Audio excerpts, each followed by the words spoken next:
Breaking news చూస్తున్నాం. తమిళనాడులో ప్రభుత్వ ఏర్పాటుకు సంబంధించి వామపక్ష నేతలు కీలక నిర్ణయం తీసుకున్నారు.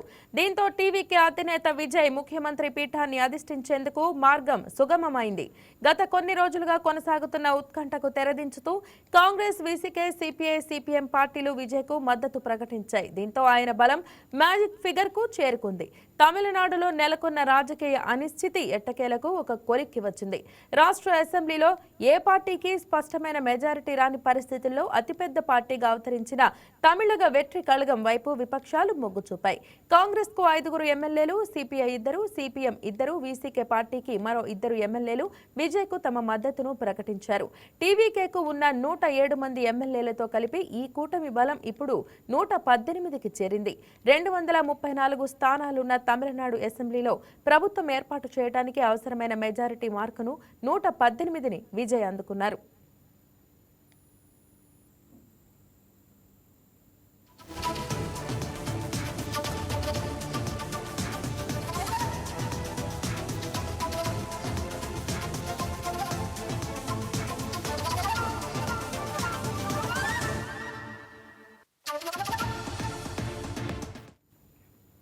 మరోవైపు భారతీయ జనతా పార్టీ రాజకీయ చదరంగంలో తటస్థంగా ఉండాలని నిర్ణయించుకుంది. తాము ఏ పార్టీకి ఓటు వేయమని, ప్రభుత్వ ఏర్పాటులో ప్రత్యక్షంగా పాల్గొనే ఉద్దేశం లేదని బీజేపీ రాష్ట్ర నాయకత్వం స్పష్టం చేసింది.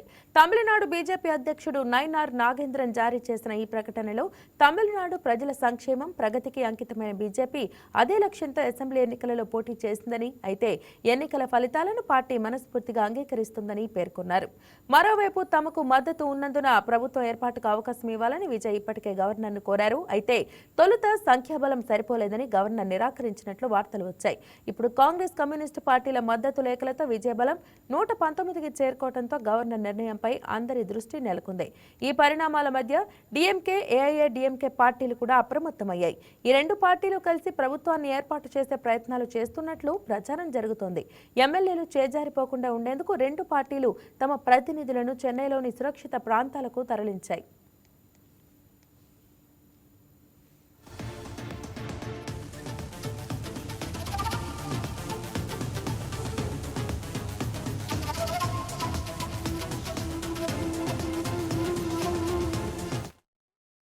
అసెంబ్లీ ఎన్నికల ఫలితాలు వెలువడిన తర్వాత ప్రభుత్వాన్ని ఏర్పాటు చేసేందుకు అనుమతి కోరుతూ ఈ వారంలో గవర్నర్ విజయ్ మూడవసారి సమావేశమవుతున్నారు. తమిళనాడు వెట్రి కజగం నాయకత్వంలో తమిళనాడులో లౌకిక ప్రభుత్వాన్ని ఏర్పాటు చేయడానికి మద్దతు ఇవ్వాలని కాంగ్రెస్ అధ్యక్షుడు Mallikarjun Kharge, communist party of India ప్రధాన కార్యదర్శి డి రాజాను కోరారు. టీవీకే నాయకుడు నిర్మల్ కుమార్ చెన్నైలో సిపిఐ రాష్ట్ర కార్యదర్శి ఎం వీరపాండియన్ను కలిసి ప్రభుత్వ ఏర్పాటులో సిపిఐ మద్దతు కోరారు. అటు నేడు సాయంత్రం టీవీకే, దాని మద్దతు పార్టీలు సంయుక్త విలేకరుల సమావేశం నిర్వహించనున్నాయి. ఈ సమావేశంలో విజయ్ తన తదుపరి కార్యాచరణను ప్రకటించే అవకాశం ఉంది. మొత్తానికి తమిళనాడులో దళపతి రాజకీయ ప్రస్థానం ఒక కొత్త శకానికి నాంది పలకబోతోంది.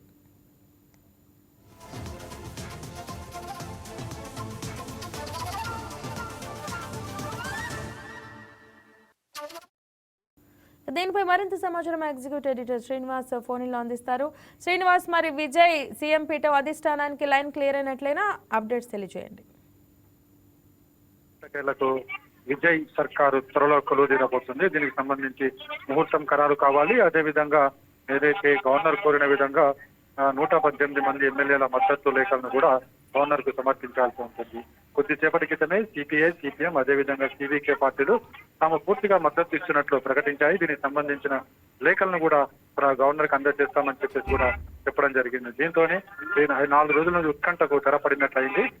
ఏదైతే గవర్నర్ సంపూర్ణ మెజారిటీ 118 స్థానాలు వస్తేనే తాము గవర్నర్ ప్రభుత్వ ఏర్పాటు అనుమతిస్తానని చెప్పడం జరిగింది. కానీ ఇక్కడ చూస్తే కనుక 117 స్థానాలే ఇక్కడ మ్యాజిక్ ఫిగర్ గా ఉన్నాయి. ఎందుకంటే 2 స్థానాల్లో విజయ్ పోటీ చేశారు కాబట్టి దాన్ని 117 స్థానాలు మ్యాచ్ ఫిగర్ గా నిర్ణయించడం జరిగింది.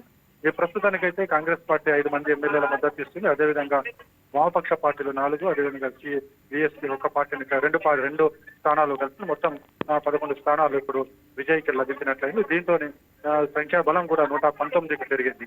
అంటే మొత్తానికైతే విజయ్ సర్కారు కొలువు తీరబోతుంది. అందులో కొన్ని షరతులతో కూడినవి ఉన్నాయి. అంటే సిపిఎం మంత్రి పదవులు అడిగింది, వామపక్షాలు 2 మంత్రి పదవులు అడిగారు, కాంగ్రెస్ పార్టీ 2 మంత్రి పదవులు అడిగింది, అదేవిధంగా బీఎస్పీకి ఒక మంత్రి పదవి ఇవ్వాలని నిర్ణయించడం జరిగింది. మొత్తానికైతే దీనికి సంబంధించి పూర్తి సమాచారాన్ని గవర్నర్ ని కలిసిన తర్వాత గవర్నర్ అనుమతి ఇచ్చే దాన్ని బట్టే ప్రమాణ స్వీకారం డిపెండ్ అయి ఉంటుంది. అయితే మనకున్న సమాచారం ప్రకారం ఆదివారం లేదా సోమవారం విజయ్ ముఖ్యమంత్రిగా ప్రమాణ స్వీకారం చేస్తారు. ఆయనతో పాటుగా మరో 5 మంది లేదా 6 మంది మంత్రులుగా ప్రమాణ స్వీకారం చేసే అవకాశం ఉంది. మొత్తానికైతే తమిళనాడు రాజకీయ లో కొత్త శకం ప్రారంభం కాబోతుంది. ఇంతవరకు కూడా ద్రవిడ పార్టీలకు సంబంధించి అన్నా డిఎంకేలే రాజ్యాంగంతో వచ్చాయి. ఇప్పుడు వాటి స్థానంలో టీవీకే కొత్తగా ప్రభుత్వ పగ్గాలు చేపట్టబోతుంది. టీవీకేకి ప్రభుత్వ పగ్గాలు చేపట్టిన అంత సులువుగా ఉండబోదు పాలన అనేది కూడా ఇక్కడ స్పష్టమవుతుంది. Right, thank you Srinivas.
Breaking news చూస్తున్నాం. పుదుచ్చేరి సీఎంగా ఎన్ రంగస్వామి మరోసారి ఎన్నికయ్యారు. ఈ మేరకు ఎన్డీఏ శాసనసభ పక్ష నేతగా రంగస్వామిని ఎమ్మెల్యేలు ఎన్నుకున్నారు. మరోవైపు ఎన్డీఏ శాసనసభ పక్ష ఉపనాయకుడిగా ఏ నమశివాయ ఎన్నికయ్యారు. శాంత స్వభావం, మృదు భాషగా పేరొందిన ఎన్ రంగస్వామి పుదుచ్చేరి సీఎంగా 5వసారి బాధ్యతలు చేపట్టేందుకు సిద్ధమవుతున్నారు. ఏప్రిల్ 9న జరిగిన ఎన్నికల్లో ఆయన పార్టీ ఏఐఎన్ఆర్సీ నేతృత్వంలోని ఎన్డీఏ ఘన విజయం అందుకుంది. పోటీ చేసిన 16 స్థానాల్లో ఆల్ ఇండియా ఎన్ఆర్ కాంగ్రెస్ 12 స్థానాలను గెలుచుకుంది. 10 స్థానాల్లో పోటీ చేసిన బీజేపీ 4ంటిని కైవసం చేసుకుంది. కేవలం 30 మంది సభ్యులున్న పుదుచ్చేరి అసెంబ్లీలో మెజారిటీ మార్క్ 16 కాగా ఎన్డీఏ కూటమి 18 చోట్ల విజయం సాధించింది. మరోవైపు కాంగ్రెస్ నేతృత్వంలోని ప్రతిపక్ష ఇండియా కూటమి 6 స్థానాలకు పరిమితమైంది. డీఎంకే 5 స్థానాలు, కాంగ్రెస్ 1 స్థానంలో గెలుపొందాయి. సిట్టింగ్ ఎంపీ, మాజీ సీఎం వి వైద్యలింగంతో సహా కాంగ్రెస్ అభ్యర్థుల్లో చాలా మంది ఓటమి పాలయ్యారు. కొత్తగా ఆవిర్భవించిన టీవీకే 2 సీట్లు గెలుచుకుంది.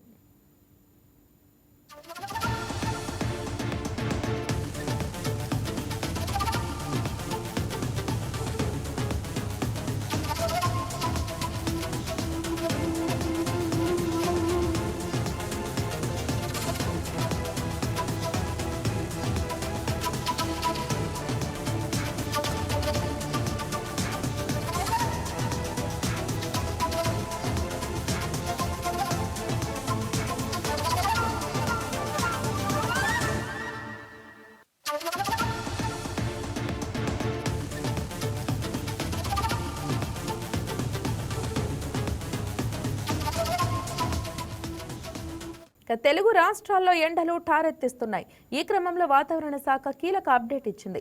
రాబోయే 3 రోజులు ఆంధ్రప్రదేశ్, తెలంగాణలో తేలికపాటి నుండి మోస్తరు వర్షాలు కురిసే అవకాశం ఉందని వాతావరణ శాఖ తెలిపింది.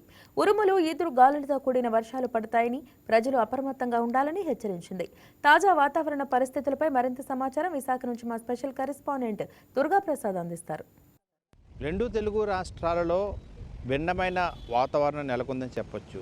ఓవైపు ఓ ప్రాంతంలో ఎండలు మండుతూ ఉంటే మరోవైపు వాతావరణం చాలా భిన్నంగా కనిపిస్తుందని చెప్పొచ్చు. ప్రథమంగా ఉత్తరాంధ్ర ప్రాంతం అయితే కూడా అల్లూరు జిల్లా కావచ్చు, మన్యుల కావచ్చు, ఇటు విశాఖలో నిన్నటి నుంచి కూడా పూర్తిగా ఆకాశంతో మేఘావృతమై చల్లటి గాలులతో భిన్నమైన వాతావరణం నెలకొందని చెప్పొచ్చు. అటు అనంతపురం, కడప ఆ ప్రాంతంలో కూడా భారీగా ఎండలతో మండిపోతుంటే మాత్రం ప్రథమంగా ఇటువైపు ఉత్తరాంధ్ర ప్రాంతం అయితే చల్లదనంతో హ్యాపీగా ప్రజలైతే ఈ చక్కటి వాతావరణాన్ని ఆస్వాదించడం చూపవచ్చు. ఏదైతే వాతావరణం నెలకొన్న పరిస్థితులు బట్టి అంటే తెలుగు రాష్ట్రాలు ఇటు ఏపీ కావచ్చు, అటు తెలంగాణ కావచ్చు కూడా ఓవైపు ఎండలు మండిపోతున్నాయని చెప్పొచ్చు. రోజు రోజుకి ఈ పెరిగిపోతున్న ఉష్ణోగ్రతలతో ప్రజలందరూ కూడా అల్లాడిపోతున్నారు. ఓవైపు వేడి, మరోవైపు ఉక్కపోతతో ఉక్కిరిబిక్కిరి అవుతున్నట్టుగా మనం చూడవచ్చు. ఏపీ, తెలంగాణలో చాలా ప్రాంతాల్లో కూడా 45 డిగ్రీల చేరువలో ఉష్ణోగ్రత కూడా నమోదవుతున్న ఈ పరిస్థితి. ఈ తరుణంలో ఈ పరిస్థితుల్లో తెలుగు రాష్ట్రాల్లో వాతావరణ పరిస్థితులపై వాతావరణ శాఖ కీలక అప్డేట్ ఇచ్చిందని చెప్పొచ్చు.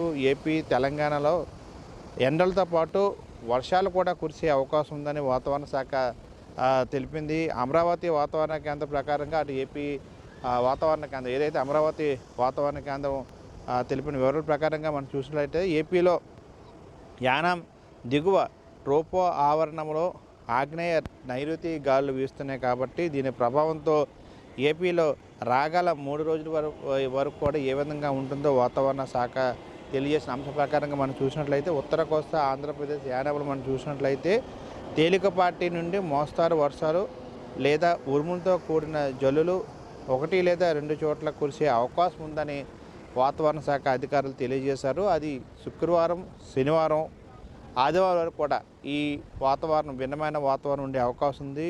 చాలా చోట్ల తేలికపాటి నుంచి మోస్తారు వర్షాలు పడే అవకాశం ఉంది. మరోవైపు కొన్ని చోట్ల అయితే ఉరుములతో కూడిన మెరుపులు, ఈదురుగాలు కూడా గంటకి 40 నుంచి 50 కిలోమీటర్ల వేగంతో వీచే అవకాశం ఉందని కూడా వాతావరణ శాఖ హెచ్చరించింది. అటు దక్షిణ కోస్తా ఆంధ్రప్రదేశ్లో మనం చూసినట్లయితే ఈ 3 రోజుల పాటు మోస్తారు ఉరుములతో కూడిన జల్లులు, అదేవిధంగా 1-2 చోట్ల వర్షాలు కూడా అవకాశం ఉందని కూడా చూసింది. అక్కడ కూడా 40 నుంచి 50 కిలోమీటర్ల వేగంతో ఈదురుగాలు ఇచ్చే అవకాశం ఉందని కూడా స్పష్టంగా తెలియజేసింది. మరోవైపు రాయలసీమలో మనం చూసినట్లయితే 30 నుంచి 40 కిలోమీటర్ల వేగంతో ఈదురుగాలు వేస్తే 1-2 చోట్ల కూడా మోస్తారు వర్షాలు పడే అవకాశం ఉందని కూడా వాతావరణ శాఖ అధికారులు తెలియజేశారు. అటు తెలంగాణలో మనం చూసినట్లయితే హైదరాబాద్ వాతావరణ కేంద్ర ప్రకారంగా మనం చూసినట్లయితే ఏదైతే ఉత్తర అంతర్గత కర్ణాటక, గల్ఫ్ ఆఫ్ మన్నార్ వరకు కూడా సగటు కొనసాగిన ఈ ఉత్తర దక్షిణ ద్రోణి ప్రభావంతో దాని పరిసర ప్రాంతాల్లో ఏర్పడిన ఉపరితల చక్రవార్త ఆవర్తనం ఈరోజు బలహీనపడింది. దీని ప్రకారంగా